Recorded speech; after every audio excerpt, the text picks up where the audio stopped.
Je me définis souvent quand on me demande mon métier, je dis souvent conteur. C'est raconter des histoires. Si cette histoire-là elle nécessite d'avoir 200 personnes et de réaliser un film, il faut le faire. Mais en tout cas, c'est ça qui m'anime. J'habitais Strasbourg, j'avais envie de vivre cette vie à Paris. Et puis je suis tombé par hasard sur un ami de Strasbourg qui m'a amené dans un cours de théâtre. Et ça a été la confirmation de pourquoi j'étais parti. Mais je suis parti pour ça. Et puis par la suite, un peu plus tard, il y a eu la révélation absolue de comment penser mon métier. C'est passé par l'écriture. L'écriture qui me permettait d'aller vers l'autre. Quand on arrive de province, il faut se faire accepter, hein, c'est pas si facile. Et aller vers l'autre en ayant quelque chose à partager, quelque chose à proposer. Donc je me suis mis très vite à écrire pour avoir ce qu'on appelle une légitimité. Et en fait, ça définit ma vie et mon parcours, puisque c'est l'écriture, est devenue après l'écriture au service des autres, après l'écriture à mon service comme réalisateur.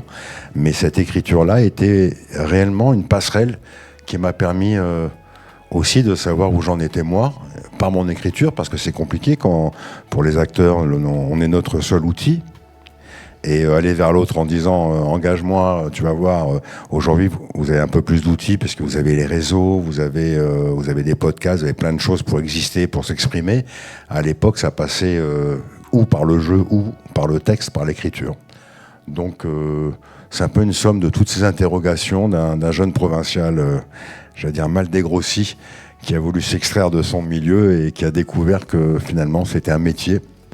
Je l'ai su tout de suite. J'en croise beaucoup, moi, qui le découvre très tard, que c'est un métier. Mais vaut mieux le savoir au début. Ça nous permet de gagner du temps.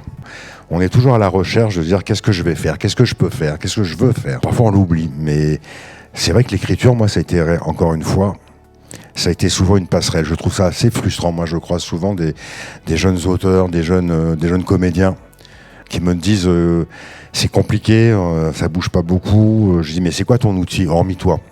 Qu'est-ce qui fait que je te choisirais toi? Tu vas m'envoyer une photo, mais t'es déjà mignon comme ça, je m'en fous de la photo. Pourquoi je te choisirais toi? Il faut que tu me racontes quelque chose. Je suis comme un banquier si j'étais réalisateur. Il faut qu'on me donne un projet. Même si c'est fou que l'on me demande d'emprunter 50 millions, je vais plus prendre un risque si ça m'excite que sur un truc qu'on va me demander 5 balles, mais ça m'excite pas du tout, ça va emmerder les sortir de la poche. C'est qu'est-ce que vous proposez? Si vous avez l'âge à 20 ans d'écrire de la science-fiction, des dystopies, des contes, des fables, vous avez l'âge de raconter le monde un peu autrement.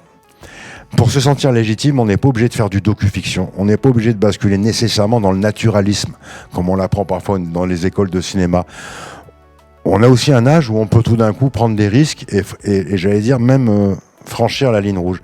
Ça m'a fait beaucoup réfléchir, parce que je me dis quand même, on fait ce métier-là parce qu'il faut travailler, il faut vivre, et aussi parce que ce métier nous a fait rêver. Alors s'il nous a fait rêver, souvent notre devoir, c'est un devoir aussi un peu de transmission, c'est à notre tour essayer de les faire rêver, sans forcément prendre le spectateur pour se trouver une légitimité dans un chantage affectif, social. Amusez-vous, il faut évidemment s'amuser avec sérieux, mais si on ne s'amuse pas, bizarrement, il y a des grandes chances pour que celui qui vous écoute ne s'amuse pas non plus. Et nous, notre mission, si j'exagère, qu'on soit réalisateur, qu'on soit acteur, qu'on soit ingénieur du son, peu importe, notre mission, c'est de divertir intelligemment, de façon peut-être plus légère, mais on n'est pas là pour, démonter le monde. Sinon, on fait du documentaire et on prend d'autres risques. Il ne faut jamais oublier que notre mission, c'est pas d'être brillant, c'est de plaire. Pour plaire, c'est pas nécessairement d'être brillant, c'est de raconter une histoire. De la même façon, quand on écrit, moi je passe ma vie à rencontrer des gens qui pensent avoir trouvé la martingale, de dire le public il veut ça. Il suffit qu'on aille dans le sens du public pour que ce soit exactement l'inverse qu'il veuille, évidemment. Il faut écrire les choses avec le plus de sincérité. Pour ça, c'est une part de sacrifice et d'écoute de soi. Si on veut écrire, c'est presque une activité monomaniaque. Il faut se dire, voilà, au lieu de penser à tout ça et de me perdre, et c'est un peu un vertige, hein, on est tous là. À un moment donné, c'est le meilleur partenaire, souvent, c'est le temps. Quand moi je prends une histoire, elle peut résonner immédiatement, elle peut tout de suite trouver un écho très fort, mais je me calme. Et je me laisse quelques jours pour réfléchir, parfois quelques semaines. Récemment, j'ai lu un scénario, je me dis j'ai refermé, je me dis non, je n'irai pas là-dessus. Et puis bizarrement, l'histoire remonte toute seule, elle infuse. Et 15 jours après, j'appelle le producteur en disant il faut qu'on se voit. Le temps. quand j'écris, encore une fois, le temps. Alors parfois, le temps, la réflexion, elle peut être vertigineuse quand je réfléchis, mais je fais pas. Mais bizarrement, c'est quand on fait pas qu'on va faire. C'est faire confiance aussi à soi-même. Mais si parfois, il y a des choses que vous sentez profondément, je pense que vous avez raison. Parce que vous posez tous un regard, si vous faites ces métiers-là aujourd'hui, c'est que vous posez certainement une réflexion ou un regard sur ce qui vous entoure, on va dire pompeusement un regard sur le monde, et parfois c'est votre regard, même s'il est singulier, c'est celui-là qu'on va rechercher. D'essayer pour se rassurer d'aller vers l'autre, juste pour lui plaire, et juste pour être, j'allais dire, dans la séduction de l'instant, vous allez vous détourner parfois de votre réflexion profonde. Il faut, parfois si vous avez une histoire, évidemment, hein, c'est rassurant de la partager à 2-3 personnes qui vous entourent, pour vous conforter, hein. Mais parfois, faut essayer de s'extraire et d'avoir le courage pendant un moment de se dire je vais travailler là-dessus. Et à force d'être éparpillé un peu partout, finalement, vous êtes au courant de ce qui se passe autour de vous, de plein de choses. Je vois les nouveaux humoristes qui arrivent sur les réseaux, même tout ce qui se passe. Il y a une créativité absolue, mais parfois, ça peut vous parasiter. Parfois, c'est bien le silence. Parfois, c'est bien un peu d'être dans la douleur de l'instant où on doit réfléchir, sortir une idée de sous terre.